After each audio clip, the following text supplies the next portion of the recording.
Bonjour à tous, alors on se retrouve au 66e congrès à Montpellier et Sedge a eu l'honneur d'amener une star exceptionnelle qui est James Ashford. Bonjour. Bonjour, tu vas bien? Ouais, bien. Et puis on a, pour nous aider sur la traduction, parce que vous le savez, hein, je ne suis pas le champion, mais on va vous donner de pur qualitatif, on a Patrick Rousseau.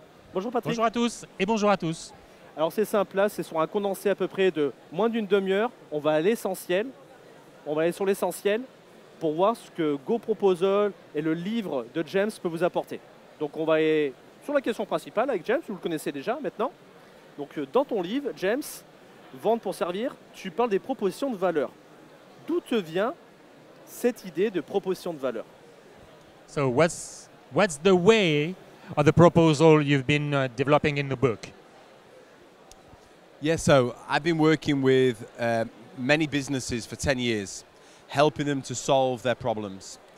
J'ai travaillé avec beaucoup d'entreprises depuis plusieurs années pour les aider à résoudre leurs problèmes. And the main problem is that they don't charge enough money, they give too many services away for free, and they're not able to nail the deal during the meeting. Le principal problème qu'ils avaient, c'est tout simplement qu'ils ne vendent pas au juste prix, ils ont des difficultés à vendre au juste prix, donc ils ont des difficultés vraiment à sécuriser leur deal. So I was helping these businesses to be able to close the deal faster, to be able to charge more, and to do it in an honest way, not kind of some sales way, but a way that was fair and transparent, and I was solving it for business after business after business. Donc il a aidé à résoudre ce problème, tout simplement en vendant au juste prix, mais toujours d'une manière honnête, sans étant vantard en fait. L'idée c'était vraiment de vendre la valeur du service, de la vendre au juste prix, et il a réussi à résoudre comme ça le problème de pas mal d'entreprises. And then eventually this methodology found an accountancy firm. We solved the problem straight away, and then other accountancy firms started to say, how do we have this solution? And because it was so refined and worked so well, it just went really fast. Et après, les compagnies, enfin les cabinets d'experts comptables voulaient cette solution et voulaient savoir comment eux, ils pouvaient finalement avoir cette solution. Et c'est comme ça qu'il a créé GoProposal. GoProposal, en tout cas, c'est un super outil. On voit que tu as pu le déployer au niveau d'Angleterre, États-Unis, Australie. Donc c'est une réussite. C'est pour ça que j'ai venu te chercher pour la France. Donc bravo déjà. Et on va aller dans le vif du sujet. J'ai lu ton bouquin, c'est top. Et l'expert comptable, s'il avait 3 ou 5 actions à mettre en place dès lundi, qu'est-ce que c'est après avoir lu le bouquin? So he's been reading your book, and I want to know what are the main essential you could give them to be sure about they can do this. Yeah, the biggest problem is they have to work on their mindset. It's the hardest thing. And when it comes to selling, people, accountants especially, they see selling down here like it's a terrible thing to do, because we've all experienced bad salespeople, right? And so we have to relearn what selling is, which is to help your clients to make the best decision for them. Le principal asset, en fait, la principale chose à mettre en place, c'est finalement de changer d'esprit et de se dire que la vente, c'est quelque chose qui est embêtant, parce que bien évidemment, on n'aime pas vendre, et surtout quand on a vu des mauvais vendeurs, et de leur permettre de considérer la vente comme quelque chose à valeur ajoutée. Et justement, c'est ça le principal élément qu'il faut trouver. The next thing we have to do is to... Accountants change people's lives. Accountants transform businesses. They help their clients to make a lot more money. The service they provide is so valuable, okay? But what happens is they don't charge for it. They don't charge enough for it, and they discount their fees as well. Le problème, en fait, c'est que l'expert comptable, finalement, il aide vraiment les entreprises. Il leur permet de se développer, il leur permet de faire du business, il leur permet plein de choses. Et l'idée, c'est d'arriver à faire comprendre aux experts comptables que ce service, il faut le valoriser et il faut les aider à le vendre au juste prix. But this is the key thing. The first sale the accountant has to make is not to the client, it's to themselves. They have to sell themselves and believe themselves that they are worth this amount of money and they should never discount. Et le premier élément, ce n'est pas seulement de vendre à leurs clients, mais c'est également de vendre cette idée à eux-mêmes et de se dire qu'en fait, ils ont une valeur et ils sont capables de la monétiser en la vendant au juste prix à leurs clients. And here's the funny thing, what happens is they discount their fee, they give services away for free, and then 6 months down the line they say, I hate this client, they don't value what we do, and it's like, yeah, you train them not to value what you do. Et le principal problème, c'est qu'en fait, en faisant des remises et en vendant les solutions ou l'accompagnement pas au juste prix, finalement, quelques mois après, quand le client il se dit « Ah, mais j'aime pas ce client, vraiment, il me coûte trop cher, tout ça », bah, finalement, c'est de leur faute parce que c'est eux-mêmes qui ont amené le client à avoir ce comportement. Mais c'est souvent le cas. Nous, on utilise souvent le mot educate. Et c'est ça. Le customer educate, tu es obligé. Et je rebondis. Quelles seraient les erreurs à éviter s'il y a des erreurs? What are the mistakes that needs to be not done? You have to stop comparing yourself to your competitors. Arrêtez de se comparer aux autres compétiteurs. Yeah. And we have to focus on the client and giving them the most value we can. We have to change the conversation with our clients. Il faut se focuser sur le client et lui donner le plus de valeur possible. Il faut changer l'ordre de la conversation et être plus sur quelque chose autour de la valeur. What happens is, if you shouldn't provide the client with what they want, you have to provide them with what they really need. And this takes time to understand. Ça, c'est un vrai sujet sur lequel James il insiste. En fait, le client, il sait ce qu'il veut. Donc toi, tu dois te focuser sur ce dont il a besoin pour arriver à ce qu'il veut et non pas essayer de lui imposer les choses. If I'm your client, I don't want your services. I don't want bookkeeping. I don't want payroll. I don't care about my tax return. What I care about is living in a bigger house, spending more time with my children, putting my children in a better school, having nice holidays. And as a service provider, you've got to connect the value of what you do to the higher value that I want. Alors ça, c'est aussi un élément important. Lorsque tu travailles avec des comptables, en fait, lui, il s'en fout que tu lui proposes des solutions. Bien évidemment, c'est important. Hein.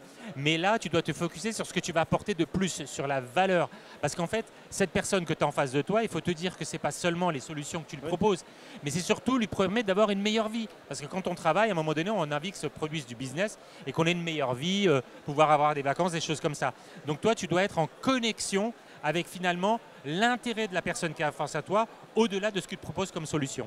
Est-ce que tu penses que cet état d'esprit, ça prend 1 mois, 2 mois, 1 an sur ses clients? Comment ça a pu se passer en How long Angleterre? does it take to have this new spirit in your clients? For you to make the breakthrough, it's an instant thing. It's instant. It's when you decide, I am not going to do this anymore. I'm going to change it, and I'm going to change it now. So the actual breakthrough itself is instant. Alors, dès le moment où tu discutes bien avec le client, finalement, ça peut être instantané. Ouais. C'est instantané ce changement de posture, de se dire, mais finalement, il a raison, il faut que j'arrête de vendre des services pas à sa juste valeur, il faut que je valorise ce que je propose, et on le sait que c'est très important pour les experts comptables. But to have this process going on. Yes, yeah. But in order to bring the change around with your clients, it depends the size of your firm and how many resources you've got. If you wanted to do it very rapidly, you could do it over 3 months. Yeah. If you wanted to do it slower and you're a larger firm, I've seen this done over 12 months. As they come to their end of their year, you change their price. Potentially, if it's really bad, it can take 2 years to do. But 12 months really at the most. Alors en fait, ça dépend en fait de la taille des entreprises, bien sûr. Hein. Il y en a qui vont vouloir aller vite, ça peut prendre 3 mois. Après, il y a des entreprises qui sont un peu plus importantes, ça va être, on va dire, allez, 12 mois. Et puis, si vraiment il y a des grosses difficultés, ça peut prendre 24 mois. Mais disons que normalement, avec une grosse taille de cabinet haute, ça sera plutôt sur une 12aine de mois. Est-ce qu'on peut dire quand même que ça demande un effort? Is it an effort for the accountant to do that? Where it's painful is if the business owner does it, if the owner of the accountancy firm does it. What they have to do is empower their entire team to do it. They have to create a sales culture. So the best example of this, Patrick, is if you go to a restaurant, a waiter and a waitress can sell you the meal. They don't have to go and ask the head chef. If they had to ask the head chef every single time, then it would be very painful. L'exemple que donne souvent James, c'est l'exemple du restaurant. En fait, la culture qu'il faut avoir, c'est une culture de la vente. Il faut retrouver cette culture de la vente, notamment à tous les niveaux de l'entreprise. Il faut qu'un junior au niveau du cabinet soit capable de vendre également les services. Il fait la comparaison avec le restaurant en disant un serveur, il doit être capable de donner le prix de n'importe quelle partie du menu, même sur des menus, des plats qui sont extrêmement complexes. Donc tout le monde dans le restaurant est capable de donner un prix. Ça doit être pareil dans le cabinet. On pourrait dire aussi que l'expert comptable, peut-être c'est pareil en UK, que c'était nous, un technicien. Et la vente, chef d'entreprise, c'est tout nouveau. Est-ce que c'est le cas chez lui et comment on le fait penser sur ce mapping, ce mindset, comment on le change? The thing is, probably the accountant in France are more technician people, you know. So how do you deal with that to make the mindset change? Yeah, they have to change from being technical people, and they have to develop the skill to have a human conversation with their clients. If they act like robots, they will be replaced by robots. Intéressant, intéressant. Oui. Donc en fait, c'est simple, hein. Le mindset doit changer parce que en fait, s'ils sont des techniciens, ils doivent passer à autre chose, notamment arriver à avoir une conversation très équilibrée avec leurs clients.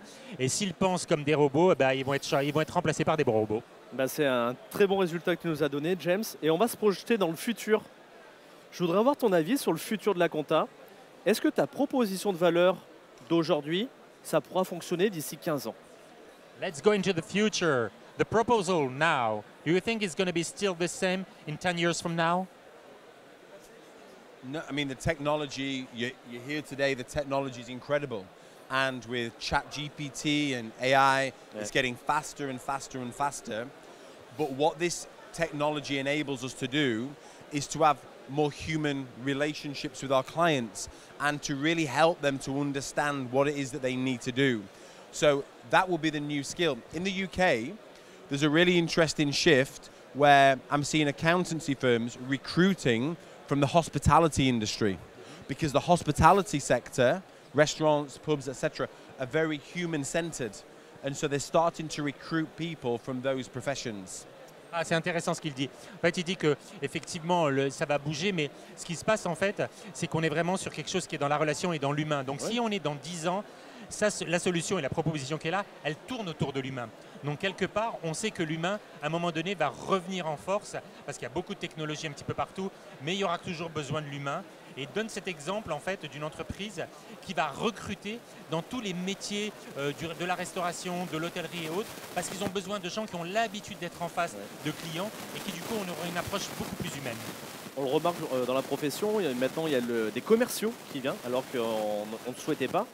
Et moi je fais des formations un petit peu sur ChatGPT et l'intelligence artificielle. Et un point que je mets souvent en avant, c'est que en fait ça va nous débarrasser toutes les tâches qui n'ont pas de valeur ajoutée ou qui sont robotiques, comme disait James, pour en fait passer plus de temps à son client, en fait, à l'écouter, à lui proposer la bonne solution et en fait satisfaire et vendre en fait. Donc ça c'est du top. Explain exactly the same thing, you know. The technology just here to get rid of the task that you don't want to do because it's too boring, and then you can focus on the relations with your client, with proposal, consulting, and helping them to grow. Sure, and the reason why technicians are afraid to have the conversation with their clients is because they think that the client's going to ask them something that they don't know. So when they panic, they quickly default to, let's talk about payroll or let's talk about bookkeeping, because that's their skill set. But here's the thing, they don't need to know the answers. Their client has all the answers. They just have to draw the answers out of them. And then the new role of the accountant will be to hold their client to account, to say, you said you were going to do this, why haven't you done this, or what are you going to do now? Does that make sense? Yeah. Il explique en fait que ce qui se passe, c'est que dans la relation, finalement, l'expert comptable, quand il est trop technicien, il peut avoir peur. Mais en fait, il n'a pas à avoir peur parce qu'il a peur qu'il n'ait pas les réponses. Mais ce n'est pas ça l'histoire. L'histoire, c'est qu'il doit écouter son client, il doit voir ce que le client veut et après, il doit challenger son client, lui disant « Tu as eu les solutions, pourquoi n'es-tu pas arrivé à ça ?» Il a ce rôle de consultant et d'aide pour challenger un petit peu son client et le faire aller là où son client avait dit qu'il voulait aller, puisque finalement, il a toutes les solutions pour. C'est le meilleur exemple parce que souvent la problématique qu'on a, c'est qu'on veut répondre tout de suite en France. L'expert comptable veut répondre tout de suite et s'il n'y arrive pas, il se sent bloqué. Alors que tu fais étape par étape, je prends en considération, je réponds en essayant de vendre ma solution et après de le challenger. Franchement, c'est la meilleure solution. Je t'emmène sur la dernière question. Tu as participé et tu participes souvent à un Countex. Quelles sont les principales différences ou quelque chose qui t'a surpris sur notre congrès vu que c'est la première fois que tu viens en France? Just tell us the difference between two expos, the same one in UK and that one. Okay, a funny difference is that in the UK, they don't get the alcohol out until the end of the day, where here, you get it out midday and you have champagne. La grosse différence, c'est qu'en UK, ils sortent le champagne qu'à la fin de l'événement, alors qu'ici, au milieu de la journée, tu as déjà le champagne qui est dehors. Donc c'est une des principales différences. But the real difference and the important difference is there's just a great energy here. And what I'm seeing is that in the UK, you get a lot of people to go and they're just looking. They just want to look around. People are coming here and they're wanting to make a difference. They're wanting to make a change. They're making decisions. They're taking action. At the Sage stand, we've just had so many people come in and they want to sign up. They're not just looking, they're wanting to make a decision and to improve their firm while they're here. Alors, une belle différence qu'ils trouvent, c'est qu'en UK, en fait, ils se baladent sur ce type de salon, mais ils observent. Ils ne vont pas aller discuter, ils regardent un petit peu partout. Et il a trouvé qu'il y avait une très belle énergie aujourd'hui ici, pendant ces jours-ci, tout simplement parce qu'il se rend compte que les gens, ils se baladent, mais ils vont sur les stands, ils veulent voir, ils questionnent, ils veulent signer, ils veulent tout de suite aller dans l'action et dans la décision. Et ils trouvent que c'est une très très belle énergie, notamment sur ce qui s'est passé sur le stand Sage, où on a eu énormément de visiteurs. Et à chaque fois, les gens voulaient savoir, voulaient connaître, voulaient apprendre et prendre des décisions pour aller plus loin dans leur business. C'est top. Le champagne en plus, on remarque que c'est important dans la négociation, donc pourquoi pas, il faut essayer. James, un dernier mot. Quelque chose pour nous dire, allez, faut acheter le bouquin ou on se lance tout de suite. Qu'est-ce que tu pourrais dire pour... allez, on y va sur la vente. James, one last word to tell us, you need to buy this book or act like the way I'm telling you in the book. Yeah, sure. Look, this book has been, we launched the book in the UK, and I've got so many personal stories of how this has genuinely impacted people's lives. I've got people who've read it in Australia, in Ireland, in Norway, all over the world. And what happens is, you guys think, yeah, but France is different to the UK. I've heard it all before. France is different to the UK, or that's okay for accountants in cities, but it doesn't work for rural accountants. Or that's okay for big accountants, but it doesn't work for small accountants. At the end of the day, we're all human beings. We all have the same fears. Do you want to explain that? Donc le sujet, c'est tout simplement qu'en fait, il dit la principale chose pour terminer, c'est que souvent, il entend qu'en fait, oui, mais bon, en France, c'est pas pareil, les entreprises, c'est pas les mêmes, c'est pas le même niveau d'exigence, c'est pas ceci, c'est pas cela. Et en fait, il dit que ça tourne pas autour de la taille des entreprises, ça tourne autour de l'humain. Et l'humain, en fait, il est partout pareil. Et c'est pour ça qu'en fait, ça marchera et ça marche partout. And what happens is, we all have the same human psychology, which is we're all tribal. We all want to live by the fire, under the shelter, hunt the food and live together, and we don't want to be kicked out of the tribe. So we all have a fear of rejection. So we never want to lose a client because we think that if we lose a client, we're not going to be able to feed our family and earn enough money, okay? And so we all have a fear of rejection. We all have a very unique psychology towards money. And no accountant I've ever met values themselves enough. They don't think they're good enough. What I want to tell them is that you absolutely are, and I've invested very heavily into the accounting function in my businesses in the past, and they've transformed my life. Accountants have changed my life. Alors, ce qu'il explique, c'est qu'en fait, finalement, on est tous pareils, on est tous humains. On a tous peur à un moment donné d'être rejetés, on a tous peur de perdre un client, on a tous peur de ne pas y arriver. Et ce qu'il veut leur faire comprendre, c'est qu'en fait, il faut arriver à se valoriser et se dire que finalement on est pareil et il faut y aller. Et c'est assez simple finalement de se dire oui, je suis capable d'y aller, puisque les choses, c'est juste une histoire de mindset, hein. C'est juste une histoire de changement d'état d'esprit. Et c'est là où il explique qu'avec ça, on est tous capables d'y aller, peu importe d'où on soit et de quel pays on vienne. Le mot de la fin, un petit peu, on peut le résumer en let's go, en gros. Et en tout cas, on remercie James d'être venu 3 jours au congrès. Patrick, on te remercie pour la traduction en direct, comme ça les anglophones et les français pourront le voir. Et puis, est-ce qu'on pourra retrouver James? C'est quoi ton prochain événement, James? What is your next event? My next event? Yeah. As in an event like this? Or something else? Well, as this is actually my last event for a while because I'm going to take a break after tomorrow. So on Monday, I'm taking a few months off. So I was just really excited to be invited here and to be able to talk on the Sage stand and really appreciate you interviewing me as well. And I've just been so grateful for the people that have come and shared the fact that they've read the book already and it's making a difference in their business already. So I'm really pleased that it's been well received. I was nervous with everyone thinking, who's this English guy turning up here in France telling us how to do things? What the hell does he know? So I'm really glad that people have been open to these ideas. En fait, James, il est très très content parce qu'il a été très surpris de l'accueil qu'il a eu en France. Il a vu qu'il y avait des gens qui avaient déjà acheté le livre avant qu'on le présente ici. Il a été très surpris que ces gens qui avaient acheté le livre, finalement, il lui disait que ça leur servait vraiment. Donc ça, pour lui, c'est vraiment excellent. Il va faire une petite pause là. Il a besoin de faire une petite pause tranquillement pendant quelques mois. Mais il est très très content d'être venu là et surtout d'avoir vu qu'il y avait une très bonne réceptivité par rapport à ce qu'il disait, notamment ici sur le congrès et au-delà. Donc pour lui, c'est vraiment un bonheur d'être venu et d'avoir vécu tout ça. Bah, merci d'être venu, James.